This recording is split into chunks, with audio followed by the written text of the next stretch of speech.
never believed in TikTok rumors. Not the missing hikers. Not the voices that sounded like loved ones calling from the tree line. Not the rules locals swore you had to follow to survive the Appalachian woods. But my mom did. My dad did. And after everything that happened in our old town, I guess they wanted a place that felt quieter, safer, a fresh start. So we moved. The drive into the mountains felt wrong from the moment the pavement curved into gravel. The trees grew too close to the road, like they were leaning in to look at us. The deeper we went, the darker the forest became, even though it was barely past noon. People said the views are amazing, Mom whispered, trying to sound excited. And the wildlife. Just follow the rules. Dad cut in, gripping the steering wheel. He said it low, like he didn't want the forest to hear. I swallowed. We all knew the list. We'd seen the videos, the comments, the warnings. Rules for surviving the Appalachians. 1. If you hear your name in the woods, ignore it, no matter what voice you hear. 2. Never acknowledge anything you see between the trees after sunset. 3. If the forest goes silent, leave immediately. 4. Don't follow the lights. 5. Do not look at the tall thing on the ridge. If you see it once, pretend you didn't. If you see it twice, run. We joked about them online. They didn't feel funny anymore. When we finally reached the cabin, an older man was already waiting on the porch. His skin was leathery, like it had been carved by decades of wind. He didn't smile. "You must be the new family," he said. "Before you unpack, we need to talk." Dad exchanged a look with Mom. "Sir, we already read the local rules?" The man finished. His eyes drifted over my shoulder toward the tree line, like something was standing there, watching. "The videos don't tell you the real ones." My stomach tightened. He stepped closer, lowering his voice so only I could hear.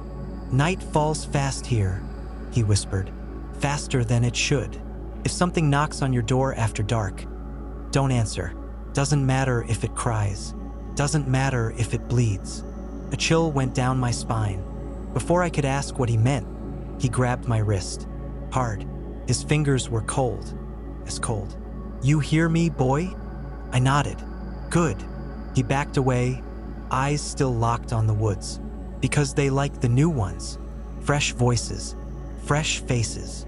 He climbed into his truck, started the engine, then called out a final warning. "And if you smell something dead, don't assume it's an animal." The truck rumbled down the road, leaving us in silence. Mom tried to laugh it off. Dad pretended not to be shaken. But that night, when the sun dipped behind the ridge, the forest went quiet. Too quiet. Every frog, every bug, every bird gone. Then something scratched against the side of our cabin. Slow, dragging, deliberate. Mom froze mid-step.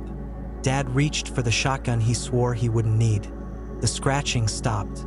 For a second, I thought we were safe. Then a voice, my voice, called from the woods. "Mom? Dad? Let me in. It hurts." My blood ran cold. I was standing right there. So whatever was calling, it wasn't me. For a long moment, none of us spoke. The voice outside, the one that sounded exactly like mine, hung in the air like a fog. But Dad didn't open the door.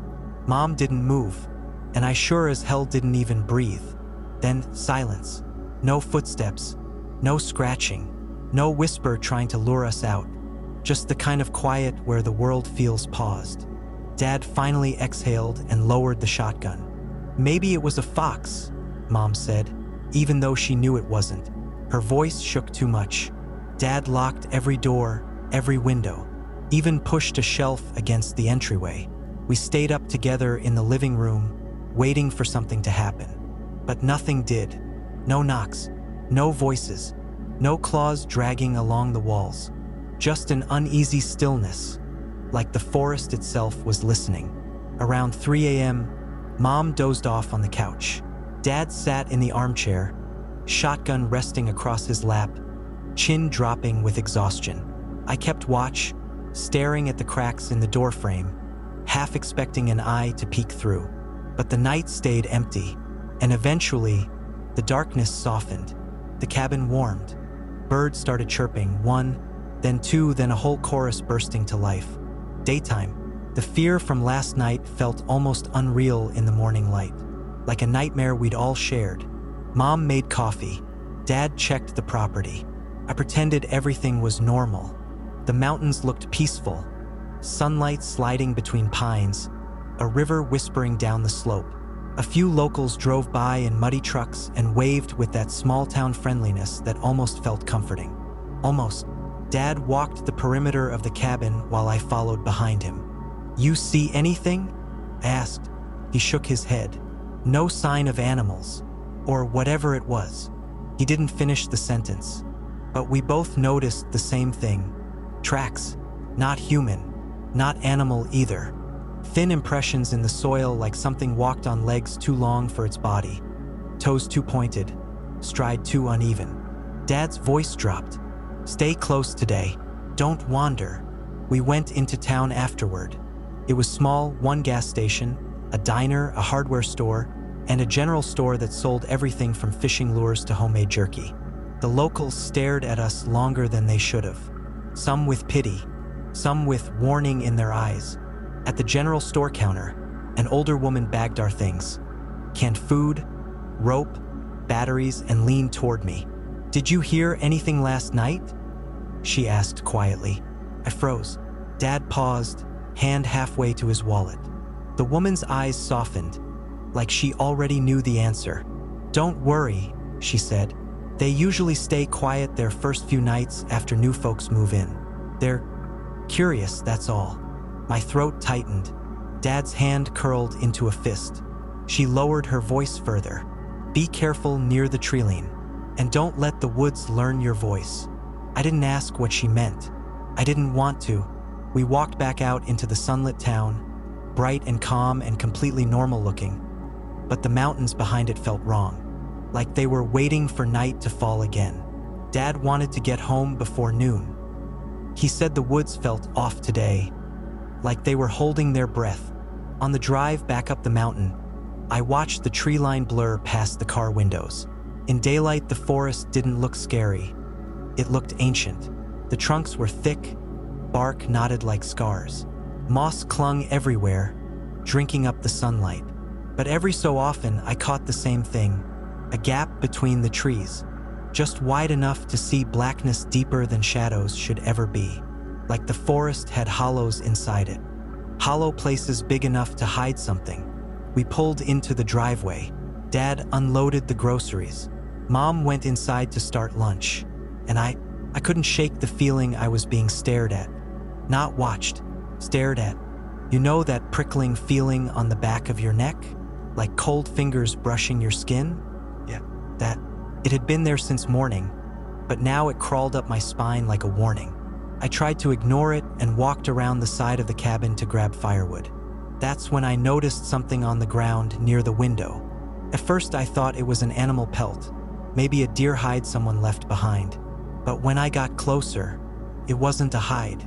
It wasn't even skin. It was hair, human hair, dark, long. A clump of it tangled together like it had been ripped out by the handful. I gagged and backed up so fast I tripped over a stump.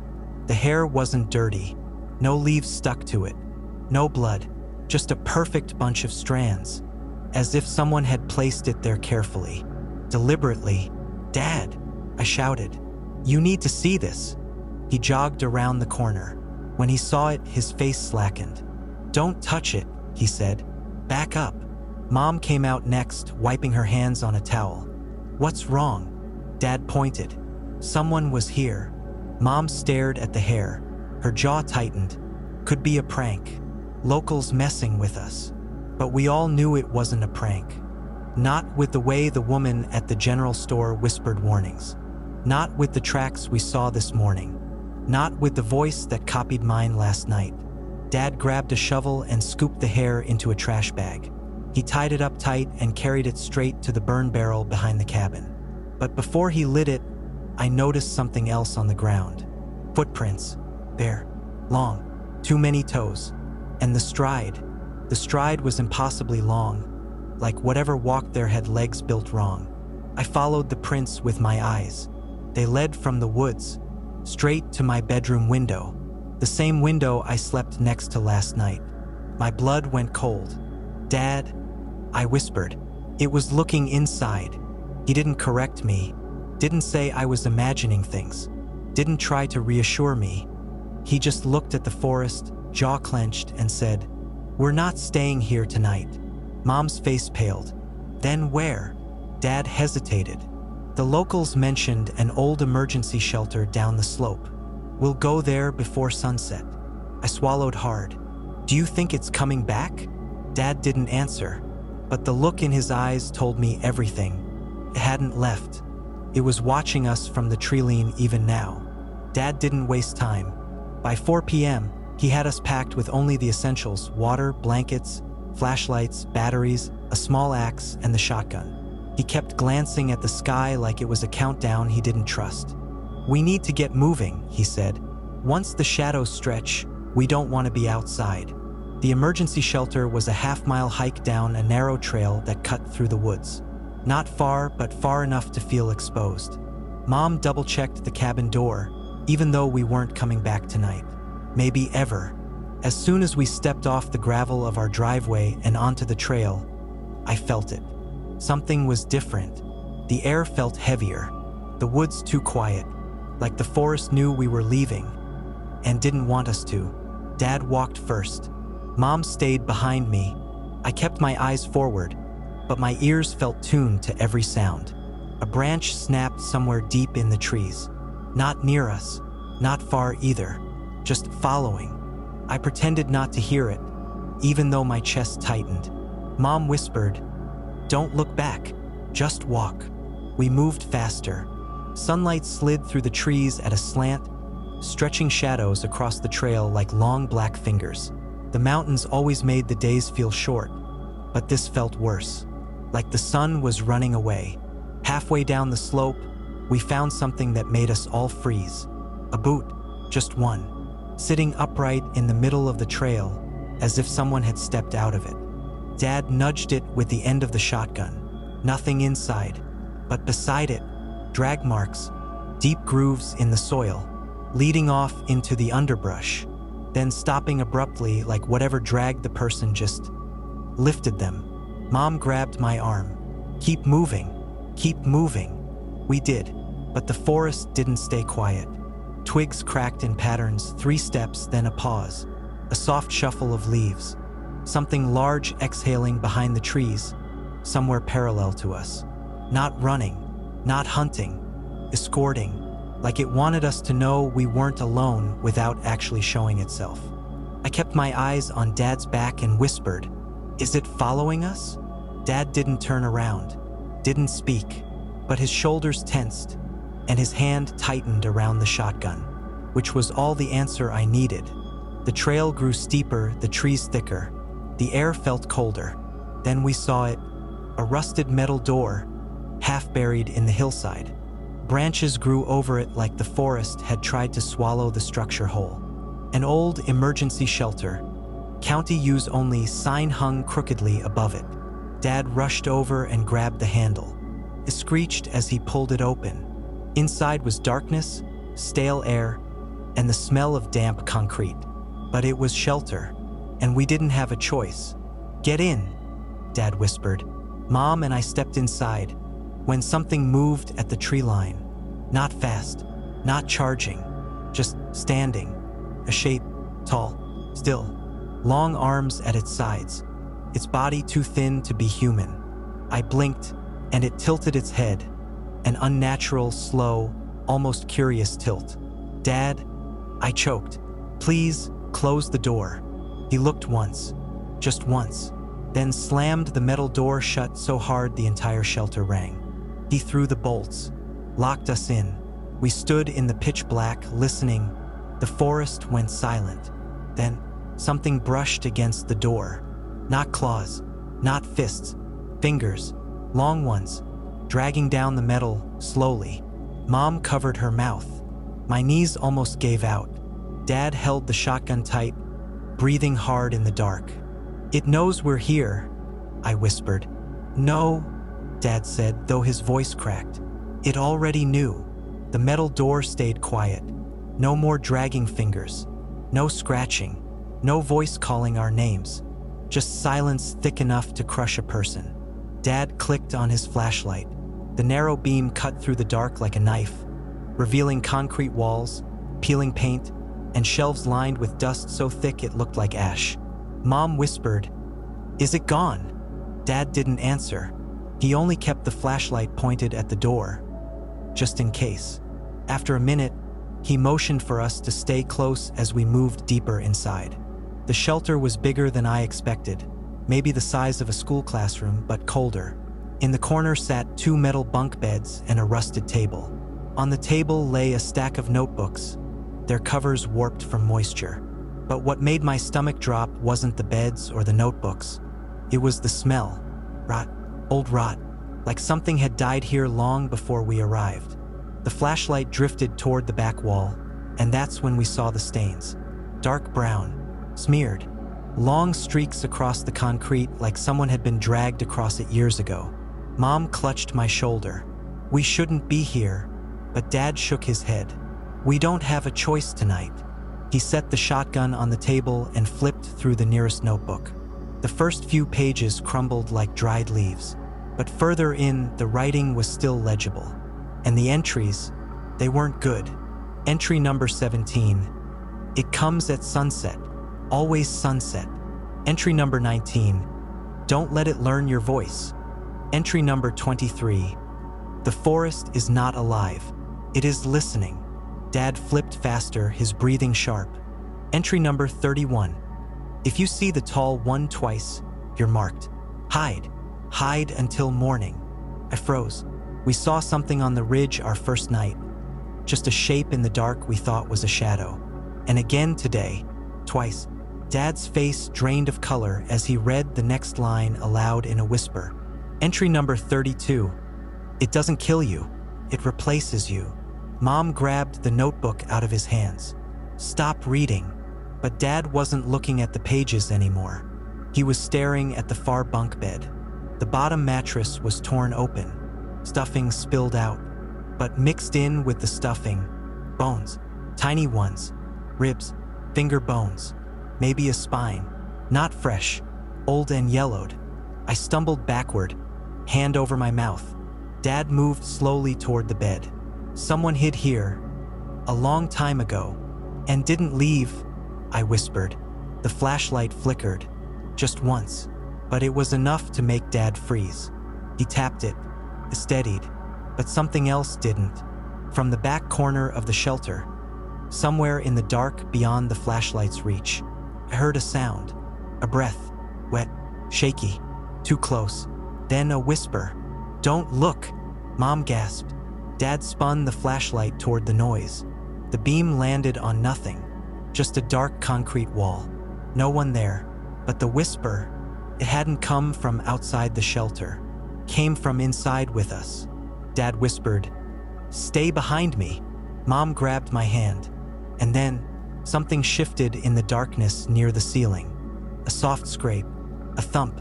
Like something dropping lightly to the floor behind the bunk bed. My heart hammered. "Dad?" I breathed, barely audible. He raised the shotgun. The flashlight flickered again, weaker this time. And when it steadied, there were footprints on the floor that weren't there before. Fresh, wet, human-shaped, but wrong. Like whoever or whatever made them was still in the room with us. Watching, Dad slowly backed us away from the bunk bed, the footprints glistening on the concrete like they were made of something thicker than water. The flashlight trembled in his hand. Not because it was faulty, because he was shaking. "Stay behind me," he whispered again. I clung to Mom's hand so tight my knuckles hurt. The shelter felt smaller now, the walls crawling inward with every breath. Then, the flashlight flickered, just a tiny blink. But the second it dimmed, something moved. A scrape, soft, slow, like fingers dragging along metal. Dad jerked the light toward the sound. But nothing was there. The footprints were still fresh, still wet, but deeper, like something heavier now stood there. Mom whispered, "We should leave. Please, please, let's go." "We can't," Dad said, voice tight. "Whatever's outside. This is still safer." But I wasn't so sure. I kept staring at those footprints, at their shape, at their spacing. They didn't just appear at the back of the room. They led somewhere, across the floor, toward the wall, toward the ceiling, like something had crawled downward from above. My gut twisted. Then the flashlight flickered again and went out completely. Darkness swallowed us whole. Mom gasped. I choked on air. Dad cursed under his breath. The blackness wasn't normal darkness. It felt thick, like something breathing against my face. I couldn't see my own hand in front of me, couldn't see anything, but I heard everything. A step, not Dad's, not Mom's. A slow, deliberate footstep on the concrete. Then another, then a breath, low, wet, too close. "Dad," I whispered. Before he could respond, something brushed past my shoulder. Not a hand, not skin, something hairless, cold, smooth like stretched leather. I froze. Mom squeezed my hand, her nails digging into my palm. Somewhere in the dark behind us, a voice whispered, "Don't look." It sounded human, but the tone was wrong, like someone trying to remember how to speak. Dad clicked the flashlight. Once, twice, 3 times. Nothing. Something exhaled behind my neck. Then, the flashlight blinked back to life for half a second. Just half. But in that tiny flash of light, I saw a figure crouched on the ceiling. Arms bent wrong. Head twisted sideways. Mouth open too wide. Eyes black and empty. And it was looking right at me. The light went dark again. Mom screamed. Dad cocked the shotgun, blind. Then something dropped from the ceiling with a wet thud. Right behind us. I didn't breathe. I didn't move. None of us did. Then, scratch. A finger dragged across the floor. Scratch. Closer. Dad whispered, voice shaking for the first time. "Don't move." The creature inhaled sharply. Then, bang. Dad fired the shotgun blindly into the dark. The blast deafened me. Concrete dust filled the air. The creature shrieked. High, broken, furious. Then scurried across the floor with impossible speed. I must have blacked out at some point. One moment, I was staring at the ceiling listening for footsteps. The next, I woke up on the couch, my neck stiff and my mouth dry. Sunlight finally slicing through the windows like nothing happened. Dad stood at the door, squinting into the bright morning. No scratches on the siding, no dents on the roof, no footprints, like the night erased itself. "We're going to town," he said. "I want answers." Mom didn't argue. She looked like she aged 10 years overnight. Emma wouldn't speak at all. As soon as we drove onto the dirt road, I noticed something strange. All the other houses looked normal. Kids outside, people chopping wood, a couple fixing a fence. No fear, no exhaustion, no signs that anyone else had been tormented by whatever circled our house all night. I felt anger bubbling in my chest. Why us? Why only us? The moment we reached the tiny mountain town, we got out and walked straight to the general store where the locals gave us those rules. The old man from before was sweeping the porch like it was just another Tuesday. He looked up, saw us, and froze. Not scared, annoyed. "You look like hell," he muttered. Dad didn't waste time. "Why didn't you warn us? Something was at our house last night." Something was. The old man dropped his broom. He stepped close, too close. His eyes flicked between each of us like he was counting our faces. Then he said the one thing that made my stomach twist. "What rule did you break?" Dad shook his head. "None. We followed everything." The old man's jaw tightened. "That's impossible." I spoke up. "Why? Why is it impossible? Why does it seem like this crap is only happening to us?" His eyes landed on me, and something changed. He stepped back like he suddenly realized who he was talking to. "Or what? You should leave the mountain," he whispered. "Right now." Dad grabbed his arm. "Tell me what's going on. You don't understand." the old man snapped. "This place isn't random. The rules don't apply the same to everyone." That made my blood run cold. "What does that mean?" I asked. He hesitated, looked at me again, and for the first time since we met him, he looked scared. "You," he said quietly, "draw things to you, things the rest of us learned to avoid years ago." I froze, my heart hammered in my chest. "Why me?" He didn't answer. He just pointed up toward the mountain ridge and said, "Because something up there knows you're here, and it's been waiting." Suddenly, the other locals nearby stopped what they were doing. One woman watering her plants, a man loading hay, a teenager walking his dog. They all turned and stared at me, not at my family. Me, like they were seeing something we weren't. The old man leaned in, voice trembling. "You've brought the long night with you." Dad grabbed my shoulder protectively. "We're leaving. Now." The old man shook his head. "You won't make it out before sunset." "Why not?" The old man swallowed hard. "Because the mountain doesn't let go of the ones it chooses." Dad practically shoved us back into the truck, his hands shaking on the steering wheel. Mom kept looking out the windows like the trees themselves were leaning closer. But me, I couldn't stop replaying the old man's words. "You draw things to you. The mountain chose you." We drove fast, too fast for the thin gravel roads, but Dad just kept muttering, "We're leaving, we're leaving, we're leaving." Like if he said it enough times, the mountain would let us go. But after 10 minutes, I noticed something wrong. We were passing the same cabin, the same fallen pine, the same rusted mailbox with a bullet hole in the side. Emma whispered, "Dad, we've been here before." Dad didn't answer. He just kept driving. 5 more minutes. Same mailbox, same cabin, same pine.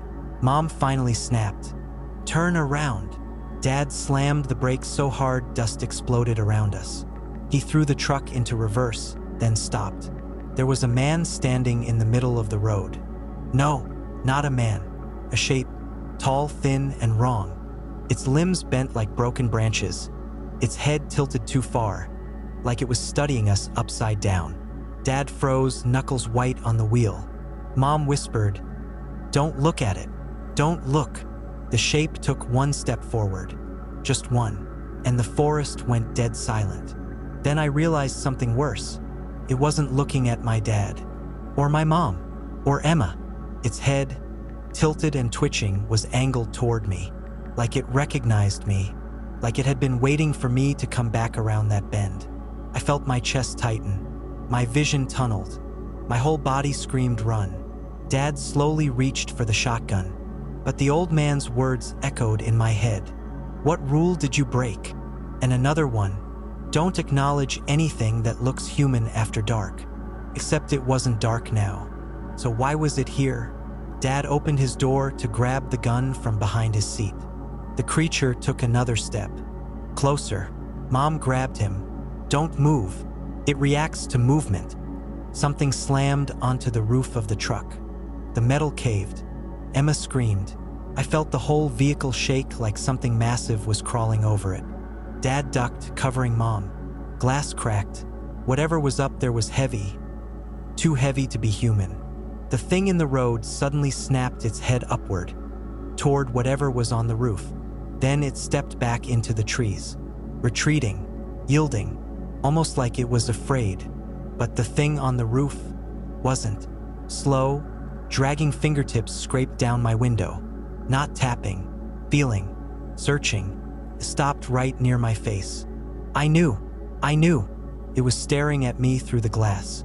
Then a voice, right by my ear, whispering through the window like it was on the other side of the glass. My voice, perfectly. "You can't leave." Couldn't breathe, couldn't blink, couldn't move. Dad finally threw the truck in reverse, floored it, and the creature slid off the roof and vanished into the ditch.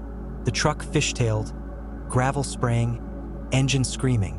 Dad didn't stop. We didn't see the cabin again, or the pine, or the mailbox, but the old man was right. We didn't make it off the mountain before sunset. And as the last bit of daylight died behind the ridge, I felt it, a cold breath on the back of my neck. The night had found me again. The sun disappeared behind the ridge as we sped down the mountain road. Not slowly, not naturally. 1 second the sky was orange. The next, everything went black like someone flipped a switch. Dad cursed under his breath. Mom clutched Emma. I felt the temperature drop instantly. And behind us, something stepped onto the road. I didn't see it, but I felt it.